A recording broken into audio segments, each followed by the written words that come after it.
Hello all! The festive season is upon us, so I thought I'd look at the origins of a Christmas carol which promotes the moral virtues of a monarch and a Christian saint who took it upon himself, together with his manservant, to go into the winter night and help an old man he spotted picking up firewood around the palace grounds. But who was Good King Wenceslas, and how did his story become part of the English Christmas tradition? There have been lots of kings called Wenceslas, but the carol's not about any of these three. They each take their name from the original. In fact, not a king, but a Duke Wenceslas, the Duke of Bohemia. Bohemia is part of modern-day Czechia, or the Czech Republic, and Wenceslas ruled from 921 until his death, probably in about 935. As was the way with things in the early medieval period, the life and reign of Wenceslas is a story of death, intrigue, betrayal and murder. When Wenceslas was about 13, his father died, and his grandmother became regent. However, Wenceslas' own mother, jealous of the influence wielded over her son, arranged to have her mother-in-law killed, and then duly took her place as regent. Following a rebellion among the nobility, and let's be honest, when we say nobility at this point in history, what we mean is Game of Thrones-style chieftains, Wenceslas' own mother was also deposed and sent into exile. Wenceslas then ruled on his own account for around a decade, but his family relationships were problematic, to say the least. According to legend, Wenceslas himself was then assassinated aged 28 by his younger brother Boleslas, who, despite apparently being a more able ruler than a good king, couldn't rid himself of his regicidal reputation and has gone down in history as Boleslas the Cruel. Now, none of these events make it into the carol, so why, if his rule was so short, was Wenceslas remembered as a good king, according to the carol seemingly saintly? And why is he always pictured as being elderly when he died before he was 30? Well, it seems Wenceslas was a good Christian ruler, which is always a good start if you're planning to be a saint. He supported the laity and introduced German priests into Bohemia. The Pope in Rome liked him because he favoured the Latin rites instead of the old Slavic versions. All good saintly stuff. And I suspect it always helps your legacy if you die young in villainous circumstances. So young Duke Wenceslas had much better PR in death than he did in life. The Holy Roman Emperor Otto I posthumously conferred the regal dignity and title of king, and thanks to a series of favourable biographies, he was soon considered a martyr and a saint, and the cult of Wenceslas was born. By the High Middle Ages, Wenceslas had become synonymous with the ideals of the righteous king. The people of Prague have really bought into the Wenceslas story. His feast day is celebrated on September the 28th, and since 2000 it's become a public holiday in the Czech Republic. There's a hugely impressive 19th century Wenceslas statue, which takes pride of place in Wenceslas Square. So Wenceslas is a big deal in the Czech Republic. But why is he the focus of an English language Christmas carol? Well, let's take this bit by bit, starting with the words.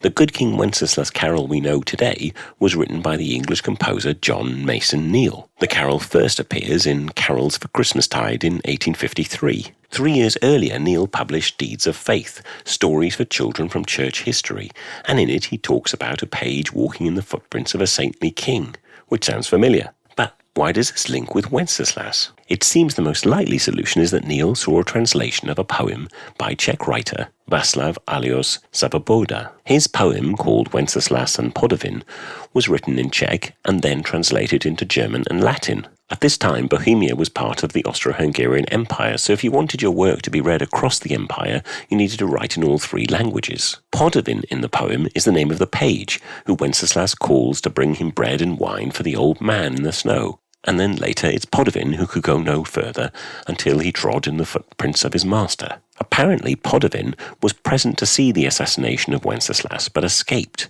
He then avenged his master's murder by killing one of the conspirators and hiding in the forest. However, he was tracked down by the supporters of evil Prince Boleslav and was hung on the spot. But as is the way with miracles, his body didn't rot, his hair grew white and his nails grew long, and when he was eventually cut down and buried, his grave was bathed in heavenly light. He was later interned close to Wenceslas, and his grave became a place of pilgrimage in its own right. Now returning to Neale and the carol, it seems unlikely that he ever saw the original Czech version.